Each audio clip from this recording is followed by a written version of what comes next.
Kita masuk ke video ketiga kita, atau video terakhir di pertemuan ketiga ekonomi industri kali ini. Subtemanya adalah produk diferensiasi.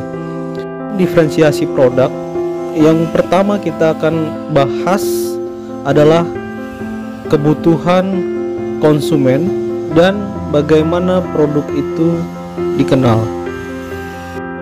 Bagian pertama yang kita pelajari adalah pricing atau strategi harga. Konsumen kini mempertimbangkan harga dalam posisi utama karena mereka sudah melihat value terhadap harga alat tersebut. Kemudian dia sudah menilai value dari uang mereka. Konsumen itu menginginkan produk yang baik dengan harga yang masuk akal, sehingga kita nggak boleh salah tafsir. Hampir seluruh konsumen itu ingin barang-barang yang branded atau kualitasnya sudah terjamin, tetapi harganya cukup miring. Selanjutnya adalah tempat atau lokasi, baik itu place of sales-nya ataupun distribusinya. Ini memegang peranan penting bahwa begitu banyak channel-channel point of sales, namun hanya beberapa saja yang ramai. Bahkan ada yang memiliki pelanggan tetap. Hal ini ada tipikal yang perlu diketahui. Bukan hanya tempat atau daerahnya itu strategis. Misalkan di daerah daerah Multatul itu banyak sekali yang jual mie rebus. Tapi kenapa hanya beberapa tempat saja yang ramai terus-terusan ya? Selain memang kualitasnya, ambience atau mereka itu menawarkan suasana yang menyenangkan. Itu merupakan tipping point untuk place tadi. Jadi tidak hanya tempatnya harus strategis, tapi ada ambience-nya juga. Ada suasana yang ditawarkan oleh point of sales tersebut. Hal berikutnya adalah promosi atau publisitas terhadap produk yang akan dijual. Tapi ingat, pada saat publisitas itu, value dari produk harus sudah keluar, karena itu berhubungan dengan poin satu tadi. Orang tidak akan mau beli karena menilai value-nya tidak tersampaikan. Bahasa tak kenal maka tak sayang ini memang begitu lekat dengan suasana promosi. Kita dapat melakukan promosi ini pun dengan banyak hal untuk membuat mereka kenal dulu terhadap produk kita, baik itu sifatnya word of mouth atau hanya lewat selebaran, leaflet, atau menggunakan media-media elektronik saat ini, Instagram, Facebook, dan sebagainya. Tapi bisa juga kita melakukan joint promo dengan industri-industri terkait. Nah, joint promo ini merupakan tipikal dari produk diferensiasi atau diferensiasi dari sebuah produk ya.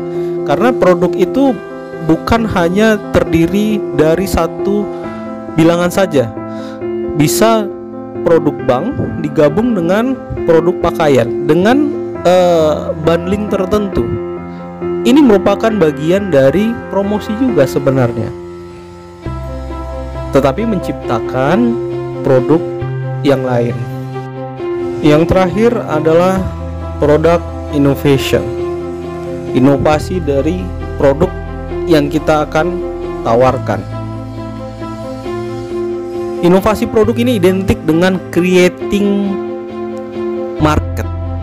Kalau di awal 3 bagian tadi itu biasa menjadi suatu bagian dari creating value. Tapi kalau khusus untuk produk inovasi ini, dia lebih membuat pasar sendiri atau pasar baru atas produk tersebut. Kita contohkan ini ya, es cendol. banyak sekali yang jual es cendol. Variannya pun banyak, pakai durian, pakai dan bahan-bahan yang lain. Tetapi ketika kita membuat varian baru dari es cendol, baik itu varian speed penyajiannya atau varian yang menggunakan tempat tertentu. Nah, ini akan membuat segmentasi pasar terhadap produk es cendol tadi berubah, dan kita membuat market baru. Nah, inilah konsensus dari keempat poin yang kita bahas untuk menciptakan sebuah diferensiasi dari produk. Dan ini ada hubungannya dengan pasar juga. Bagaimana sifat-sifat pasar yang sebelumnya kita bahas itu mempengaruhi satu sama lain dengan produknya. Pada tahun 1889, Charles H. Duell, salah satu anggota Komisi Paten di Amerika, itu membuat pernyataan, semua yang dapat diciptakan telah ditemukan. 1889. Tetapi di 6 tahun berselang, di 1895, Marconi dari Italia itu membuat atau menemukan sinyal elektris yang bisa mengudara dari udara. Penemuan ini itu cikal bakal dari radio. Jadi sebenarnya penemuan tersebut akan terus muncul dan berinovasi satu sama lainnya, sehingga akhir tahun lalu, di tahun 2004, analis di Singapura Robert Young-Jones itu memberikan pernyataan bahwasanya jika inovasi itu berhenti, maka hidup manusia juga akan berhenti. Setiap perusahaan itu harusnya memiliki visi menjadi inovator di bidangnya masing-masing. Seperti contohnya nih Sun ya. Sun adalah inovator company, yaitu perusahaan yang terus berinovasi untuk mengembangkan teknologi yang sudah ada maupun belum. Dewasa ini kita bisa lihat bagaimana peranan inovasi ya dalam kehidupan kita, terutama di sistem digitalisasi saat ini. Perkembangan digitalisasi teknologi ini sangat pesat sekali. Itu bukan berarti kita tidak menemukan apapun. Faktanya, contohnya saja ya, sinyal telekomunikasi yang dulu 2G, kemudian naik ke 3G, kemudian naik lagi ke 4G, dan kemudian mungkin di tahun ini atau tahun depan kita sudah bisa merasakan 5G. Masing-masing sinyal tersebut itu merupakan penemuan inovasi dari penemuan sebelumnya. Walaupun ada landasan penemuan sebelumnya, tetapi produk baru yang ciptaan atas inovasi tersebut merupakan produk yang bisa dikatakan berbeda dari produk sebelumnya. Dan inilah yang diutamakan dalam hal inovasi tersebut. Kita bisa membuat produk itu menjadi lebih beragam dan lebih banyak kemanfaatannya. Kita masuk ke bagian diversifikasi dan efek kompetitif. Optimalisasi dalam bisnis ini dilakukan melalui berbagai strategi. Fokus kita adalah kombinasi antara orientasi pasar dengan value product. Nah, kombinasi kedua hal tadi ini melahirkan berbagai macam strategi. Salah satunya penetrasi pasar, kemudian ada pengembangan pasar, pengembangan produk, dan diversifikasi produk itu. Dari sisi investor, optimalisasi dalam bisnis melalui penetrasi pasar berarti aktivitas transaksi di bursa terkonsentrasi pada saham pilihan tertentu. Optimalisasi melalui pengembangan produk berarti perluasan jenis dari saham melalui pilihan portfolio. atau kombinasi dari berbagai jenis saham pada suatu lapisan pasar tertentu yang sudah dipilihnya. Ini kalau kita berbicara kita sebagai investor dalam lembaga keuangan ya. Nah, kita lihat lagi. Strategi pengembangan pasar itu berarti kita melakukan pilihan saham tertentu dan kita memperluas pasarnya.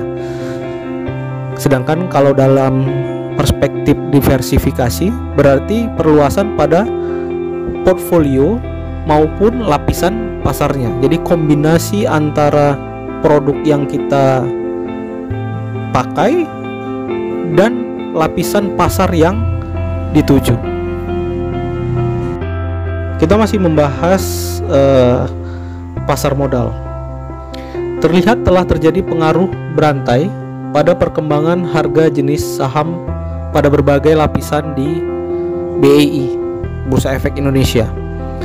Hal tersebut sejalan dengan Line All dalam Journal of Financial Economics yang mengemukakan adanya keterkaitan antara kandungan informasi suatu perusahaan, efek contagion, serta efek kompetitif. Efek contagion terjadi bila kandungan informasi suatu perusahaan ini menyebabkan terjadinya perubahan yang merugikan bagi perusahaan lain dalam kelompok industri yang sama. Sebaliknya, efek kompetitif akan terjadi jika kandungan informasi suatu perusahaan ini menyebabkan perubahan yang menguntungkan bagi perusahaan lain dalam industri yang sama ataupun serumpun. Dalam beberapa kasus di pasar modal Indonesia, diketahui bahwa strategi diversifikasi ini telah berdampak pada efek kompetitif positif yang meluas hampir merata pada semua sektor. Keadaan ini memang menguntungkan dan meramaikan bursa. Contohnya ini ya, contohnya pengaruh berantai positif pada sektor industri kimia dasar. Contohnya adalah pulp and paper. Saham Ciwi Kimia tergolong saham berkinerja baik. Pada 2005 harga TKIM itu 2.225 dan pada 18 Maret naik menjadi 2750 atau bisa kita presentasikan naik 23,6%. Kenaikan itu diikuti dengan atau berdampak pada saham serumputnya, yaitu Indah Kiat Pulp and Paper dan Suparna ya. Kedua saham ini sama-sama naik walaupun tidak sesignifikan Ciwi Kimia. Nah, ini adalah contoh dari efek berantai yang positif. Baik teman-teman, sekian materi kita pada pertemuan ketiga ini. Nah, khusus untuk video terakhir ini adalah contoh bagaimana dampak dari pasar tadi dan hubungannya terhadap inovasi serta diversifikasi produk itu ke depannya. Teman-teman bisa menambah hasanah dengan membaca buku terkait dengan inovasi ataupun shifting pada ekonomi dewasa ini. Saya merekomendasikan buku-buku dari Renal Kasali terkait dengan inovasi dan shifting ini. Baik, terima kasih banyak teman-teman. Kita tutup mata kuliah kita hari ini dengan mengucapkan hamdalah, alhamdulillahirobbilalamin, dan sampai jumpa di pertemuan berikutnya. Salam sehat selalu, wabillahi taufiq wal hidayah, wassalamualaikum warahmatullahi wabarakatuh.